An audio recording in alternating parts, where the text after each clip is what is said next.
Yeah, welcome back to WaXed, Surf Talk Radio. Our next guest is certainly an up-and-comer on the women's side of professional surfing, and she's from the East Coast. You don't talk every day to professional surfers on that side of mainland U.S. A pleasure to finally have on the program Quincy Davis. Quincy, how you doing? Hi, guys. Thank you for having me. Yeah, you're very welcome. And actually, it's just me tonight. My co-host had to bail last minute. His wife's about to give birth to their second child. So, cool. Congratulations. I know. Good excuse on his part. So it's just you're stuck with me by yourself. Hope that's okay. That's okay. But let's get things rolling. First off, you're the only other really I know there's a bunch of East Coast surfers down near Florida, but from your neck of the woods, which is the state of New York, we're talking the Montauk area. There's only like one other surfer I've ever really, and I don't think I actually interviewed him ever, but at least that I've known of that's really made a mark on the sport, and that's Balaram Stack. And since he's actually 2 hours from me. He lives in Long Beach, but yeah, he's a friend of mine. Yeah, so that's even more crazier because that means you guys aren't even close to each other. So, there's certainly like a dearth of surfers from the East Coast or lack thereof, and I guess my first question is, how'd you make your mark on the scene, given the relative lack of waves out there? Well, I'm pretty far out in Long Island. I'm the last town in Montauk, and I grew up. My parents surf, and my older brother. And Montauk's actually quite the surf town, especially nowadays. But yeah, I've always wanted to just be involved with what my family was doing, and they're having fun, so I jumped aboard with them.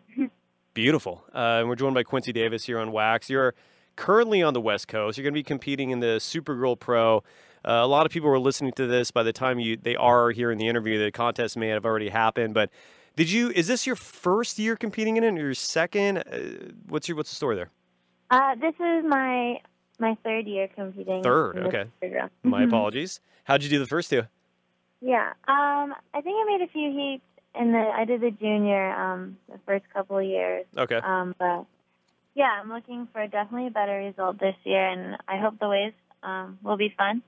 Yeah, I hope so too. I live just south of Oceanside in Encinitas, and it's been a flat few weeks now. But Oceanside, like because you guys believe have the contest near Oceanside Harbor, and it faces more south than certainly at least than where I'm at. So maybe you guys will get some of that swell that's coming up.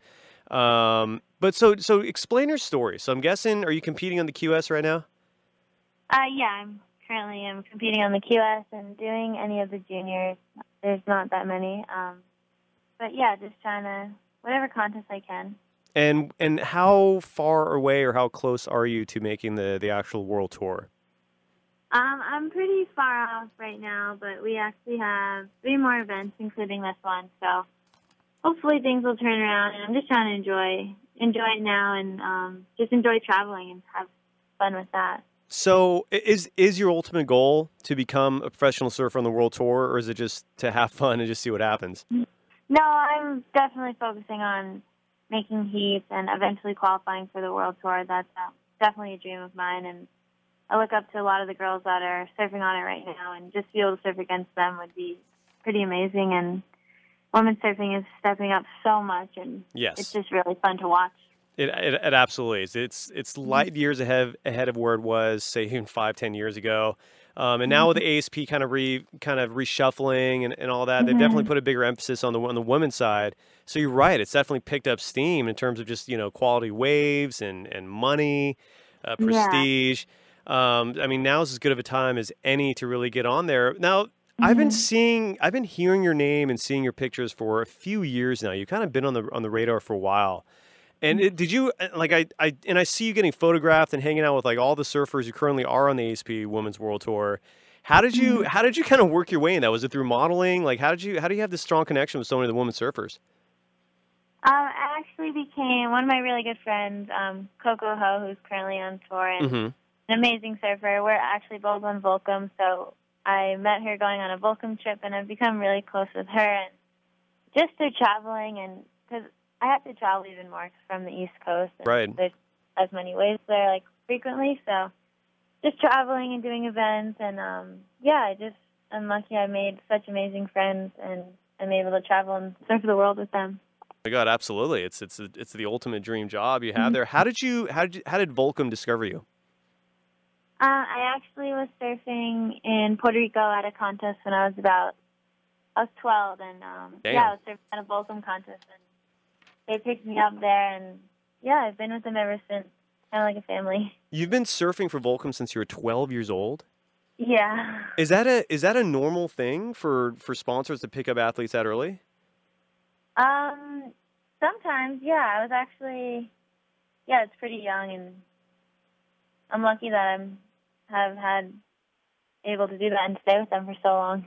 Oh my God, yes. Yeah. I mean, that's crazy. They're so supportive. Yeah, but, from the beginning. And they're a huge brand. I know they're owned by whatever that corporation is that owns like Louis Vuitton and all that stuff. It's a massive brand. They're growing so much every year, and really, I think going in a really good direction. And their whole new True to This movie and everything like that is really awesome to watch, be a part of. Yeah, I agreed. Absolutely. We have Quincy Davis here on WaXed. So you get discovered by Volcom. Who's the individual who discovered you? Like who is this guy or girl?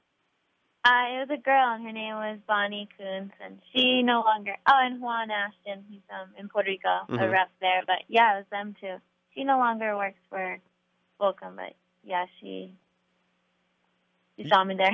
You have her, so you have her to thank for your current career, basically.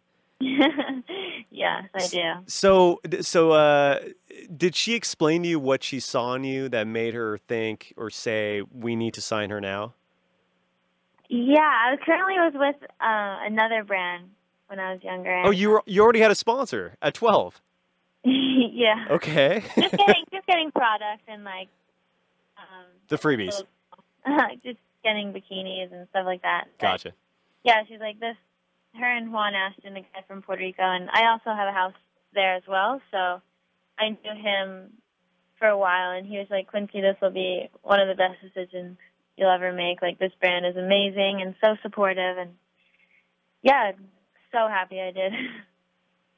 Wait a second. So you actually had to be convinced to sign with Volcom? Like, you actually didn't know if you're going to do it? It was just, no, I don't know. I just had to think about it a little bit because I was currently with another brand, so it's hard leaving that, and people that I was working with there, but I was so young. I know, you were 12. You're talking like you were making these huge business. No, my mom definitely was dealing with, like, talking way more than I was. Wait, so... I wanted to surf all day. I didn't really even know what it meant. Right. That makes sense. Wait, so... I was just putting a sticker on my board and, like, probably felt so cool, and yeah. So who was the previous sponsor? I was with Roxy when I was really young. Like the Teeny Wahini brand. Look at you. You were a Roxy girl and you went on to Volcom. Yeah, it's quite the change. Both really amazing companies. Yeah, well, the one thing about Roxy is, or maybe, you know what, the surf industry changes so much. Is Roxy actually, like, are they back into surfing again? Because remember, for a large number of years there, they just kind of, like, they didn't sponsor any pro surfers. All the women usually were with Quicksilver, the Quicksilver women's team. Is that gone? I've been out of the loop long enough. They currently have, I think, two of the best female surfers. There's Stephanie Gilmore and Sally Fitzgibbon. So, oh, wow. Yeah, they definitely have amazing surfers. But those two are back. And those two are back. Moniz, who's pro longboard champ. But those two are back on with Roxy, though. They're not doing that Quicksilver women's team anymore. No, yeah, they're on Roxy. Okay, cool. Yeah. Do you remember that? I mean, are you old enough to remember how Quicksilver decided to try like that women's brand? Yeah. On top of Roxy, and then Roxy just kind of stopped, like, really like supporting the actual, like, hardcore surfers. They were just doing models exclusively. So they went back to the old school method of getting, like, real surfers on their team again. Yeah, I'm not really good at the details of. I'm not either. I know. What went down. I know. I haven't been paying attention enough to keep track either. So okay, that makes sense though.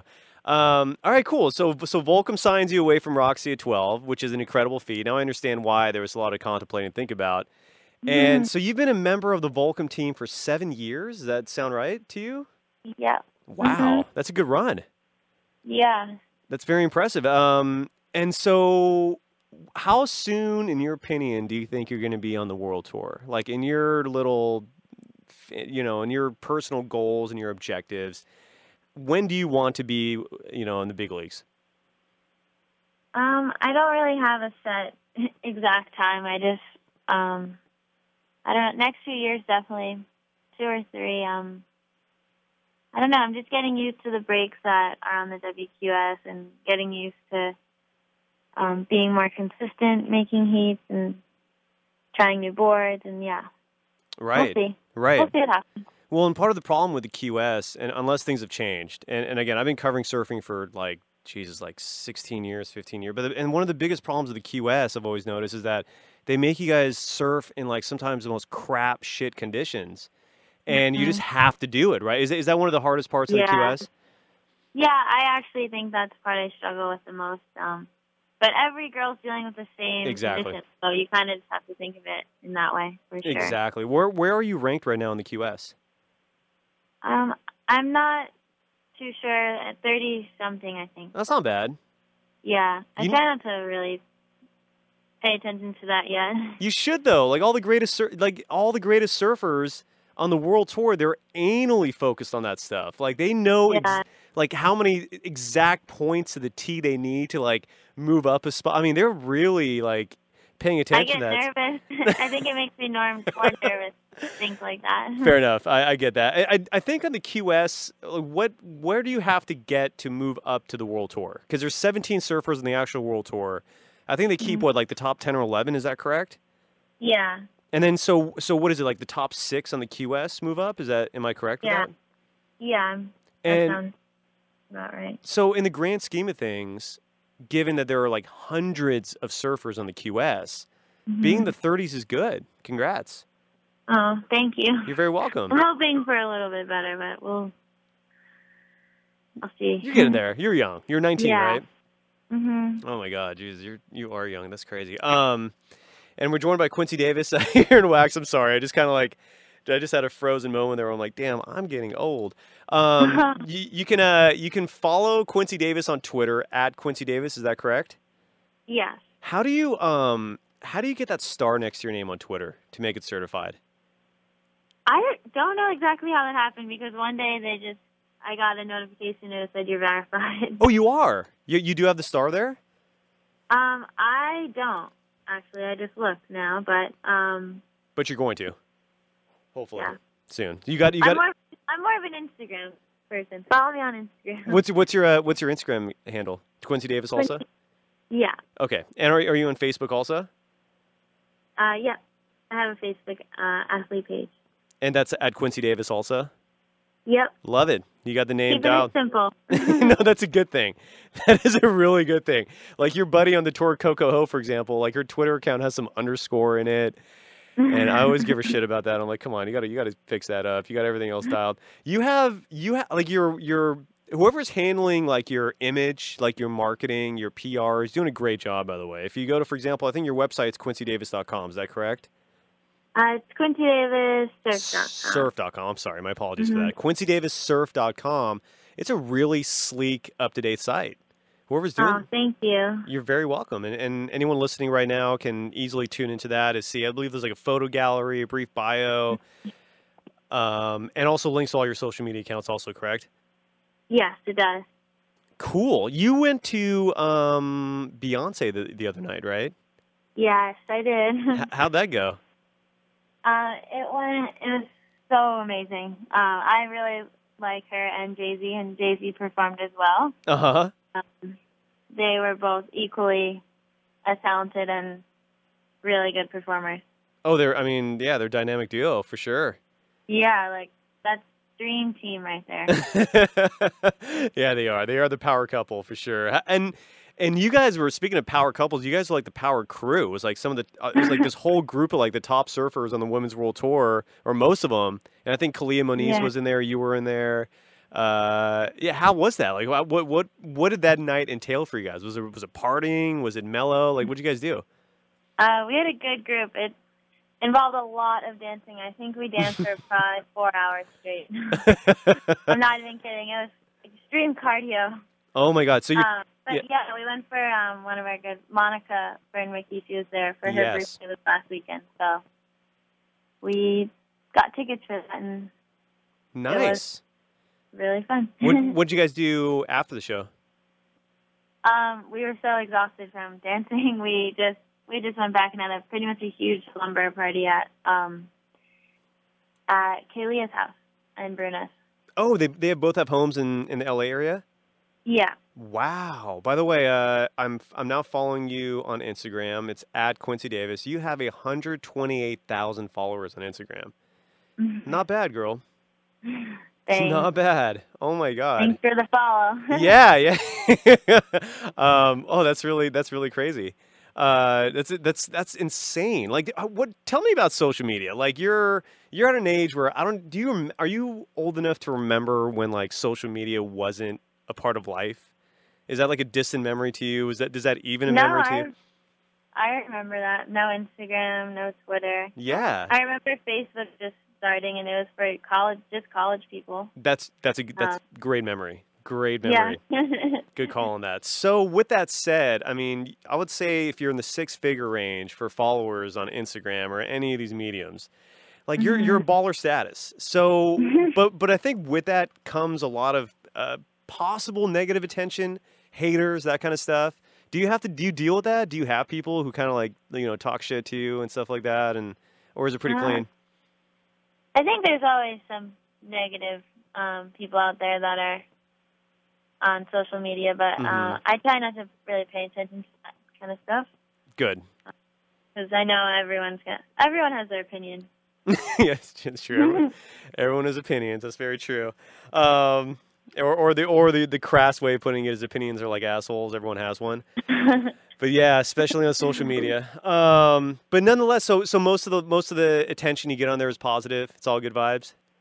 Yeah. That's good. That's very cool. How do you consider yourself individually as a person outside of the water? At least socially speaking. Are you like introverted? Are you quiet? Or are you like a party girl? Like, who is Quincy Davis when she's not surfing? I'm pretty quiet sometimes. When I'm around people I know are comfortable with, I definitely come out of my shell, and yeah. I don't know. Like when I'm not very good at describing myself. Like whenever Jay-Z and Bey are performing, let loose. Yeah. Then I'll start. And how much time do you spend? Are you in Montauk a lot, or do you spend more time, let's say, like Hawaii, Southern California? Like how much time are you at home? I was actually at home for a little while before this trip, like a few weeks, which was a lot to be there in a row. So that was really nice. And yeah, I'm there.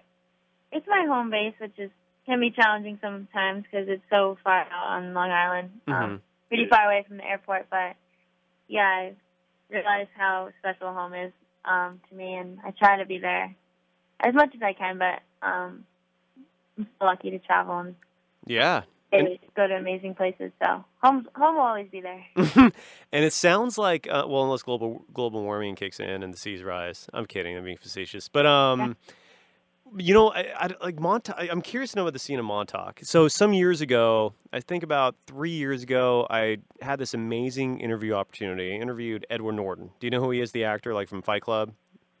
Have you ever seen that movie? I saw half of it. And it stopped working, but I need to finish that movie. Well, he was in like that Wes Anderson movie recently, the one where they're on the island, the two kids. Anyways, whatever. So I had this chance to interview him because I found out he was a surfer, and through connections, I was able to actually sit down with him. He was in studio, and he told me he's from, I think, Brooklyn, or he's a New York native, and he told me that he loves surfing Montauk in the summer, especially when you get those hurricanes whipping somewhere out in the Atlantic. He said the surf's great. Like how is the actual surf in Montauk? Do you remember that Quicksilver contest they had there a few years ago, the World Tour? Is that where you surf? Is that your base? That's in Long Beach. That's 2 hours west of me. Damn. So I'm out on the tip. Yeah, I'm in like the last town on Long Island. Oh my God. So when we get hurricane swells, it gets really fun. And even this summer, there's been a few really fun swells that the sandbars have been really fun. There's been some fun like little barreling waves and peaks. But yeah, it gets really fun. People don't really believe it, but. No, it's hard to believe. Well, it's hard to believe just because like you have an abundance of flat days out there, And two, in the wintertime, which is really like, you can call it like 8 months out of the year, it's like cold, isn't it? I mean, it's like borderline freezing out there. I mean, are you surfing, like, or at least when you're younger? Were you surfing during those cold days, or was that the time when you guys headed down to Puerto Rico? Yeah, I've surfed in like full wetsuit, boots, gloves, hood. It's not that enjoyable for me. I know some guys do actually prefer it, but yeah, we kind of escaped to Puerto Rico in the wintertime after Christmas. But yeah, I'll usually surf up until November and come back like early spring. But nice, very cool. And do you have a lucky man in your life? Is someone lucky enough to have you? Or are you single? What's your story there? What's the question? Is someone lucky enough to call you his woman? Are you single? Like, no, I'm single. Nice, congratulations. You're way too young. Keep that going. Yeah, I'm not in one place for long enough. No, you're doing great. Quincy, thank you so much. And by the way, so you're competing at the Supergirl Pro, which is over in Oceanside. Follow their Twitter account at Supergirl Pro to get all the information. Follow Quincy on Instagram, which is her #1 spot for social media. It's at her name, which is Quincy Davis. You can follow Quincy Davis on Twitter as well, same name, and also on Facebook. She's all over the place on social media. Again, she's competing in the Supergirl Pro. Chances are, if you're listening to this, it already happened. So hopefully we'll have a good result for her. And hopefully we'll see you on the ASP Women's World Tour in the next year or two. I'm really excited to see you competing in the big leagues. Hope that happens. Oh, thank you so much. Yeah, you're very welcome. And if you follow me on Instagram, I'm going to love you forever. My handle is DogWild. I'm not going to hold you to that. But okay. but mention before we let you go, mention your sponsors. Who's paying all your bills? Volcom Women's, Oakley Sunglasses, and Channel Island Surfboards. That's a fantastic lineup. Congratulations. And Creatures of Elysium make the best track top. There you go. Nice. Yep. All right, Quincy. Well, best of luck in the contest and for the rest of the year, and hopefully we'll talk again soon. Thank you so much. You're very welcome, Quincy. Have a great Bye. day. Bye. And that was Quincy Davis here on WaXed Surf Talk Radio. That is it for us today, and we will leave you with a... I can't do it. No. We'll do it live. Do it live. And thing sucks.